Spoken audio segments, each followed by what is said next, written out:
যে কোন রকমের জবরদস্তিমূলক প্রস্তাব দিয়ে জাতীয় সংসদের সার্বভৌমত্বকে আমরা হস্তক্ষেপ করাতে দিতে চাই না।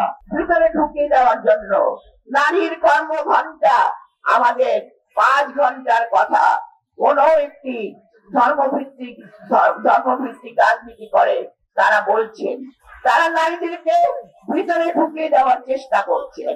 5ই আগস্টের পরে আমরা অন্তত বাংলাদেশের নারী সমাজ তার সম্মান অধিকার নিয়ে মাথা উঁচু করে দাঁড়াবে।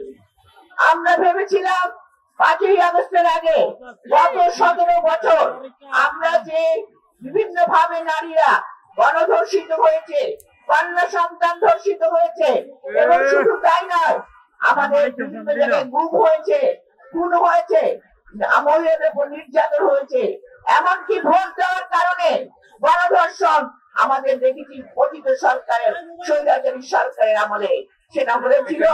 কিন্তু আমরা ভেবেছিলাম এই জুলাই আন্দোলন 36 জুলাইয়ের পরে আমরা নারীরা, আমরা যারা সংগ্রাম করেছি, নারী ও পুরুষ সমানভাবে অধিকারের জন্য সংগ্রাম করেছি, আমরা আমাদের মর্যাদা ফিরে পাবো। কিন্তু দুঃখের বিষয়, আজকে বাংলাদেশের নারী সমাজ আবার অন্ধকারের দিকে ধাবিত হচ্ছে। আপনারা কি জানেন 3 মাসের মধ্যে 66 জন কন্যা সন্তান ধর্ষিত হয়েছে? আপনারা কি জানেন বিভিন্ন ভাবে নারীরা বিভিন্ন জায়গায় নির্যাতিত হচ্ছে?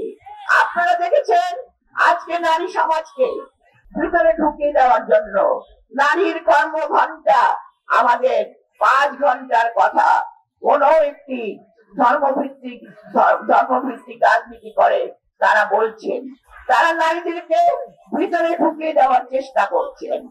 এই যে নারীরা আজকে বাংলাদেশে পেশাজীবী ক্ষেত্রে বলেন, শিক্ষায় বলেন, সমস্ত জায়গায় উজ্জ্বল দৃষ্টান্ত হয়ে কাজ করছে, নারীরা যখন আজকে অগ্রযাত্রা এগিয়ে যাচ্ছে, সেই সময় আমাদের এই প্রতিবন্ধকতা এবং উন্নয়নের কথা বলে এবং গ্রামীণ মহিলাদেরকে বিভ্রান্ত করার জন্য আজকে ধর্মকে নিয়ে চিনিমিনি খেলা হচ্ছে। জন্য জাতীয় সংসদ নির্বাচনের পুনরাবৃত্তি করেছেন তিনি 15ই ফেব্রুয়ারির প্রথমার্ধে, সেজন্য তাকে আমরা সাধুবাদ জানিয়েছি।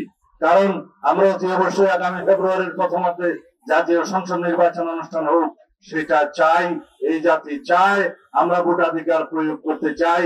এই জাতির সমস্ত জনগণ সেই ভোটাধিকার স্বাধীনভাবে উৎসবমুখর ভাবে প্রয়োগ করার জন্য উন্মুখ হয়ে আছে।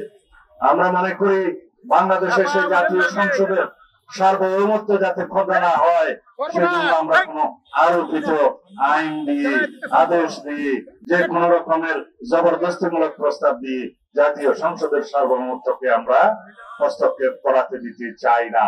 কারণ এটাই বাংলাদেশের একমাত্র সার্বভৌম হাউস, যে সার্বভৌম হাউসে জনগণের প্রতিনিধিত্ব করে, তাদের সার্বভৌম প্রতিনিধিত্ব করে তাদের জাতীয় সংসদ যারা নির্বাচিত হবে তাদের মধ্য দিয়ে।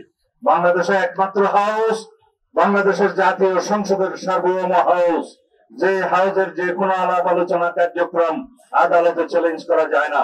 সেই জাতীয় সংসদের সার্বভৌমত্বকে ডিক্টেট করানোর মতো কোন প্রস্তাব, কোন আরোপিত বিষয় থাকতে পারে না, সেটা আমরা পুনরুচ্চারণ করছি।